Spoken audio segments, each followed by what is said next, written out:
அந்த மாநாட்டில் பேசிய உதயநிதி அவர்கள் திராவிட இயக்கத்தினுடைய, திராவிட சித்தாந்தத்தினுடைய கொள்கைகளை மிக அழகாக சமத்துவம், சகோதரத்துவம், சமூக நீதி, இப்படி திமுகவினுடைய திராவிட இயக்கங்களுடைய கொள்கைகளை மிக அழகாக ஏறத்தாழ 1 மணி நேரம் அவர் அந்த உரையை கொடுத்திருக்கிறார்.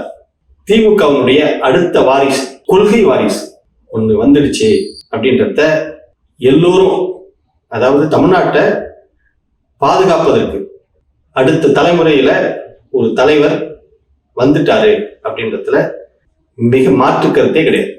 கொள்கையும், கொள்கை பிடிப்பும், கொள்கையிலுடைய சித்தாந்தங்களையும் யார் ஒருத்தர் முன்னெடுத்துட்டு கொண்டு போய் சேர்க்கிறாங்களோ அவர்கள் அடுத்த தலைமுறைக்கு வழிகாட்டியாக இருப்பார்கள் என்பதில் மாற்று கருத்தே கிடையாது. நீங்க இந்த பக்கம் அப்படியே ஒரு பெரும் இளைஞர் கூட்டத்தை வைத்திருக்கக்கூடிய தமிழக வெற்றி கழகத்தினுடைய தலைவர் விஜய் அவர்கள் மாநாடு நடத்தியிருக்காரு, ரோட் ஷோ நடத்தியிருக்காரு. இப்ப கூட பாண்டிச்சேரியில ஒரு கூட்டத்தை நடத்தியிருக்காரு. பாண்டிச்சேரியில நடத்தின அந்த கூட்டத்துல 12 நிமிடம் அவர் பேசியிருக்காரு. ஒரு தலைவர், ஆயிரக்கணக்கான இளைஞர்கள் வர்றாங்க,